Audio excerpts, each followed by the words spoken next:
we go. Now you, oh, no, that didn't stay. Nope, that didn't stay either. We'll just scooch back. Okay. That's okay. This will work. All Oh my right. gosh. So it is our monthly go live with myself, Maggie. Yes, and Morgan. Hello, nice to meet everybody. I am with Tenacious Dog Training, and I offer dog training, private training, group training, and a lot of behavior consulting. And Morgan. Yes, I have Lucky Pup Adventures. We do in-your-home pet sitting and dog walking. Our goal is to help you live better with your pets. So we do a lot of kind of life skills type things. So we work a lot with helping make sure that your dogs are living really happily at home. Make sure you understand what your dogs need to make sure they have a happy life as well. And tonight we're going live, and we're going to talk about some common training myths Yes. that both of us hear with working with dogs. So the Absolutely. first one is, I do not need to use treats when training my dog because they should just want to work for me. Mm-hmm. That one's one we hear a lot, especially when we talk about, like in my world, when we talk about teaching dogs how to walk nicely on a leash, or anything in the house. Like we work with a lot of brain drain and things like that. And people say, well, why do you need to use those treats? And it's pretty important. It is. We typically equate that to, would you keep going to work if you didn't get a paycheck? No. Nope. That's not how this works.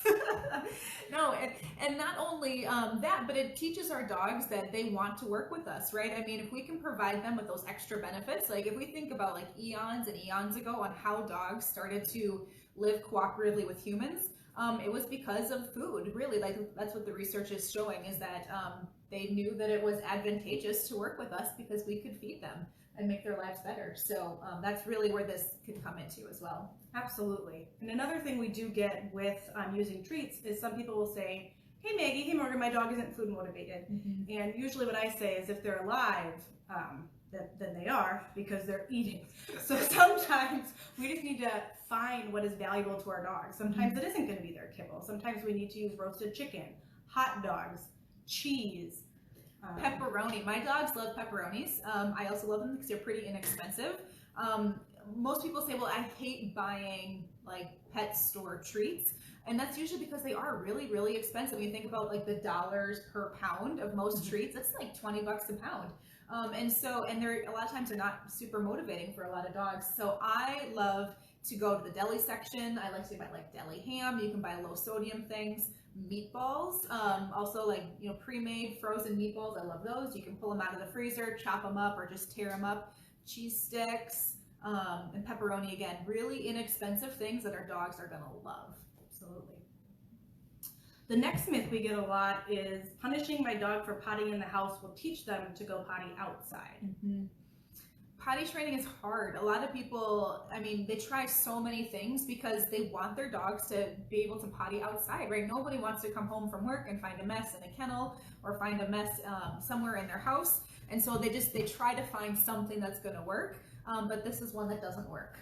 Oftentimes what we see when you punish a dog for going to the bathroom in the house is, what they learn is that if I potty in front of the person, bad things happen. Or if they find it somewhere. So if it's like somewhere on the main floor or somewhere where you are often, that it's going to be found easily. So that's why you see a lot of dogs, like they'll go potty behind the couch, or they'll go potty in a back bedroom or upstairs or downstairs, because they know that it's not gonna go well.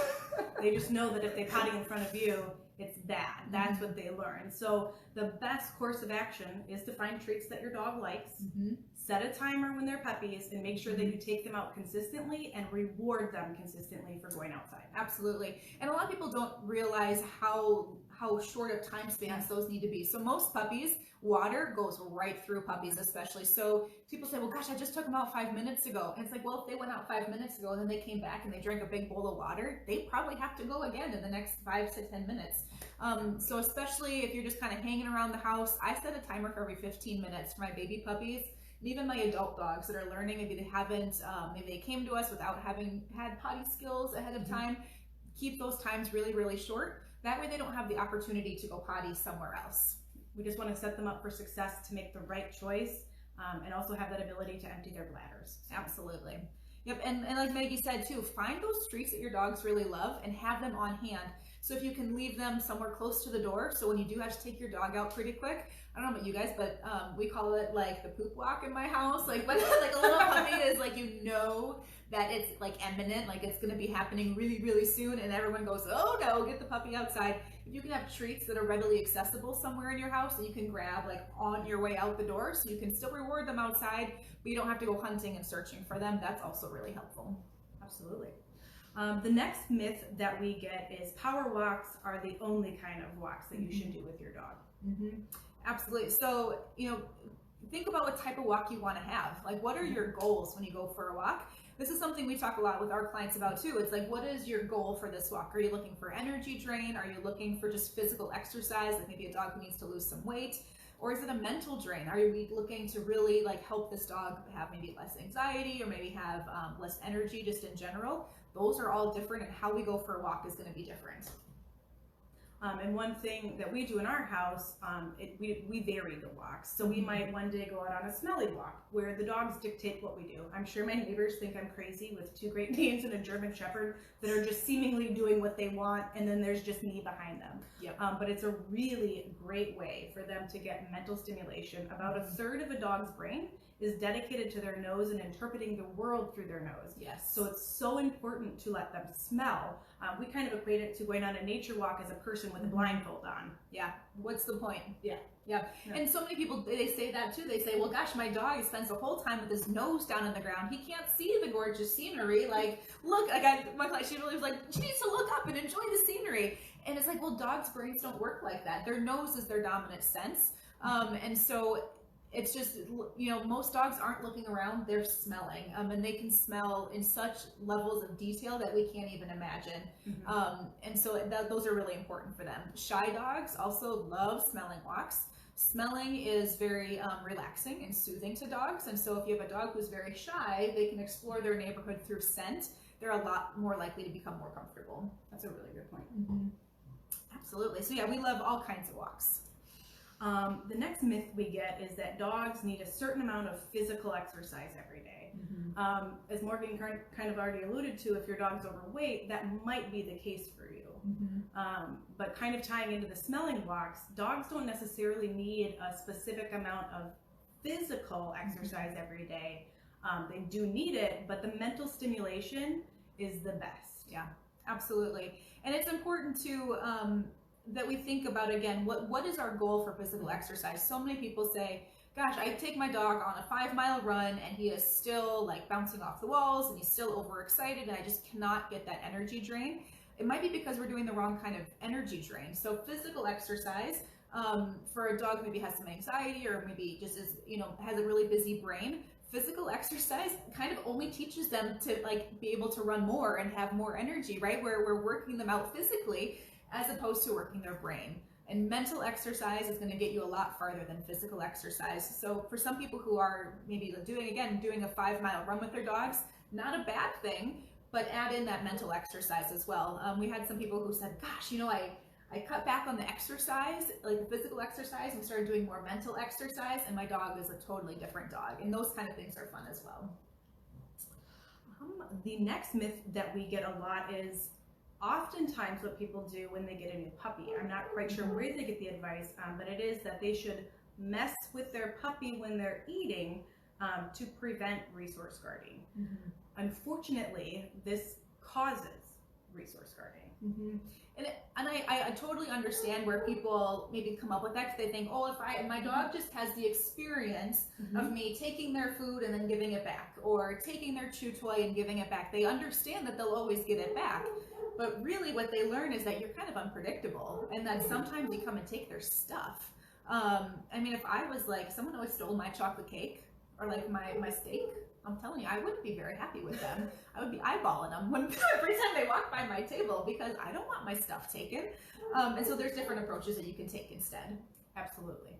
Yep. So it's great to do something different. So don't just teach them that when you come by it's a bad thing. Teach them that when you come by it's actually a good thing and they can get an extra bonus. Right. And so what Morgan means by that is if you're walking by their bowl, maybe you drop a very high value treat. You're not going near the bowl, you're not putting your hand in the bowl, you're not touching the puppy. You're just teaching your puppy that if you walk by when they're eating, something good is going to happen. Absolutely. So it's kind of that idea of if you're eating like French fries and somebody drops you a hamburger, you'd be like, yeah, like come on by, what do you got this time? And again, varying it up, so maybe some days it's a chunk of cheese or a pepperoni or something like that. They really start to learn that it's you're bringing them good things and not that you're there to take things away from them. And it also gives them kind of that predictability that they know what to expect when somebody walks by their bowl, and that is good things. And because there's going to be a time where they have something that you do need to take away from them, and it's not optional, right? Like whether it's they're chewing on an electrical cord, they're trying to eat a pair of socks, they're trying to do something that's dangerous to them, you need to be able to have, like we call it the good bank, like build up a lot of really good positive experiences. That way when you do have to do something that's kind of negative, like take something away from them, they're going to be okay with that because you've built up enough trust that they're okay with that difference. Absolutely. And then our last myth of the evening is growling is bad. That's a big one. Growling is a form of communication, and it's a way for them to tell us that they're not comfortable.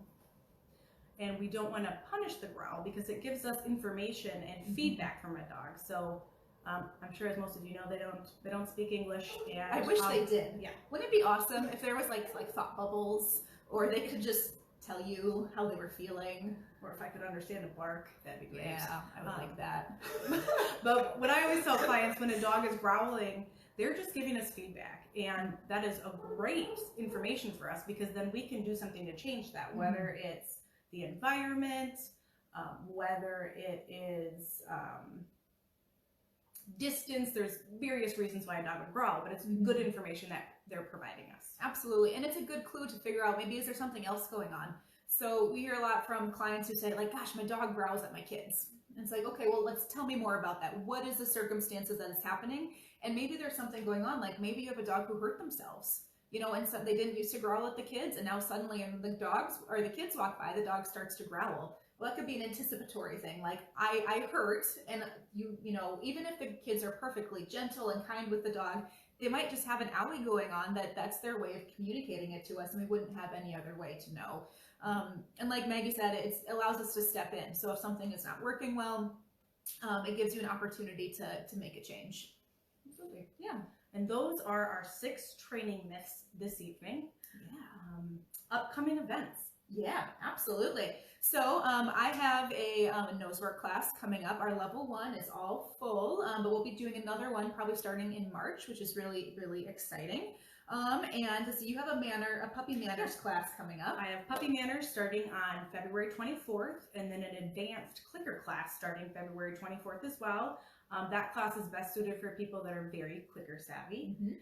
And then jointly, we have a few exciting things coming up. Yes, absolutely. So we've been following along on social media here. You'll see that we've been doing some puppy playtimes, and we've expanded now into adolescent playtimes. So puppy playtimes is generally puppies between about 8 weeks and about 5 months old or so. And then adolescent playtime is that 5 months to about 8 months. And then we also have a cooperative care workshop coming up. That is a 2-part series. The first one will be March 29th, and then the second will be May 3rd. Yes. And so that's a way for you to, like, talking about growling or different things. If you have a dog who doesn't like having their nails trimmed, has a hard time going to the vet, things like that. They don't like to be handled. They don't like to have, like, their eyes checked or their teeth checked, or, like I said, their paws touched or being brushed, all of that kind of stuff. That's all what we call all of the things that we call cooperative care. So meaning that it's not something that we are forcing upon them, but something that we are doing cooperatively, because all dogs at some point are going to have to go to the vet, get their nails trimmed, have their teeth checked, even doing things like blood draws. You know, eyes are a big one. You know, if your dog is really uncomfortable with people kind of in their bubble, if you have to have their eyes checked or their teeth checked, they need to be able to be comfortable, and we want to give them opportunities to have control and to be able to check into those things and want to do them with us. And on the other end of the leash, we want it to be a stress-free experience for the human too. So cooperative care really teaches you how to help your dog enjoy things. So at my house, if you pull out a Dremel drill, a toothbrush, a brush, a nail clipper, all of my dogs come running because they know those things mean really, really good things are going to be coming down their esophagus. Absolutely. Again, the treats. Find the treats that they like. Yeah. Well, and this goes to, so many people, their dogs don't go to the vet because they know it's going to be a stressful experience. They know that it's going to be stressful for the vet techs, for the vet. They know it's going to be stressful for them, stressful for their dog. So what are things that we can do to help teach both us and the dog that having these things done are good, and that'll help the long run for your pet's health? Well, thank you guys for tuning in, Yes. and we will see you next month. Absolutely. Thank you, guys.